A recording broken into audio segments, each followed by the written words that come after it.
You're Muslim? Yes.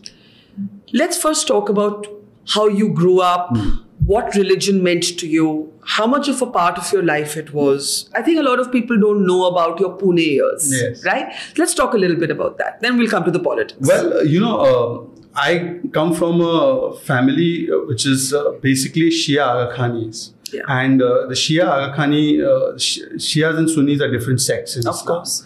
And the Aga Khanis are a subsect of the Shias. It's like there are Bohras who are Shias. Yeah. There are Aga Khanis, there are Nizamis, other sects, subsects in Shias. So I came from that family. And my original surname, a lot of people don't know, it's not Poonawalla. Then? It is Jamadar. Really? Yes. So I'll tell you, my father and his brothers who were there with him, they carried the surname Jamadar. But when my father got into business and he started on his own at the age of 20, 22, whatever. And he at that time, because Jamadar basically means toilet cleaner. Yes. So it has a certain kind of connotation with it. So in the business field, he felt it would be better to have a surname. So he took the surname of Poonawalla himself. It was just an acquired surname? Yeah, it was just an acquired surname. There's no story behind Poonawalla? No, I mean, a lot of Parsis and Muslims in Pune keep their names after locations or after professions. So you'll have like Adar and Cyrus. Yeah, so Adar, Poonawalla, or there are a lot of Bohras also who are Poonawallas, and then there are Aga Khanis like us who are also named after our profession or after a location. So you may find a Bandukwala, you may find a Poonawalla, you may find a Supariwala. So all these Wallas are there, right? So my father took this surname, but originally my name is Jamadar, which by the way is one of the is the backward classes. Which would also come under the Pasmandas. So now we used to be a very religiously oriented family. My father was the community leader for the entire country for the Aga Khani sect, subsect. So he was quite a prominent, he was not a religious leader because my community is very business oriented. So it balances both the materialistic and the spiritual. And my father used to head a lot of the affairs for the community and look after all of that. So we were very inclined. My mother is obviously a very practicing religious person. She continues to go to the mosque every day.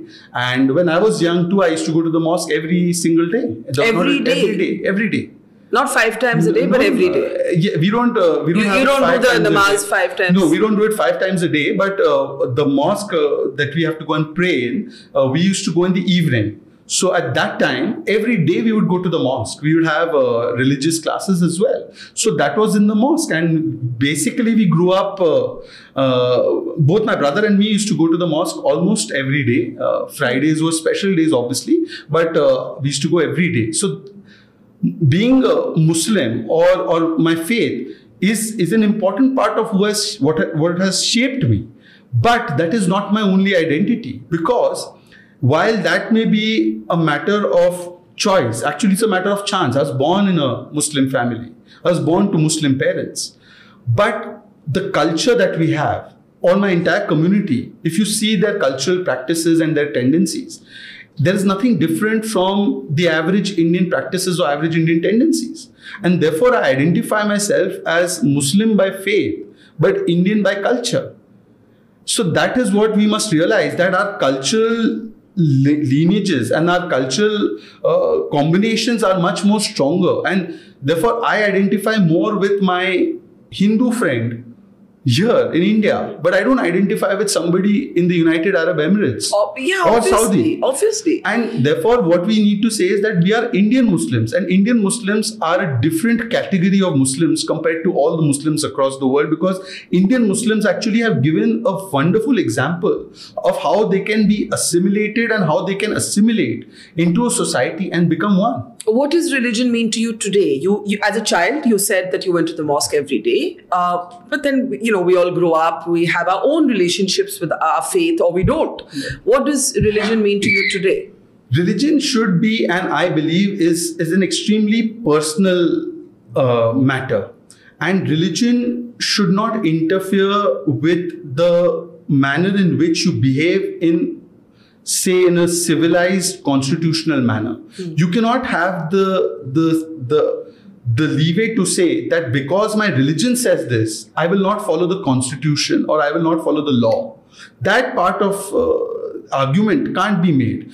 Religion is something that you practice at your home. You are very well entitled to carry your religious identity, but that religious identity can't superimpose or be above your national identity and your national... I agree. I just want to understand what it means to you today. Well, it means to... As a young man living in Delhi, not with his mother anymore, what does it mean to you? Well, religion to me means a way in which I know that I have to answer my maker for all the things that I do eventually, and therefore I must be guided upon the right path.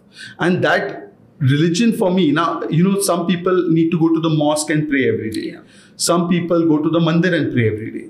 And some people don't necessarily go to the mosque and pray every day, but doesn't mean that they don't have a connection with their maker. I think everyone's connection with their maker is an individual connection. And of course, we all believe in God, but how we communicate with God, I don't think that some third party needs to come and instruct me on that. And therefore, religion for me is a very personal, private affair, which I keep to myself.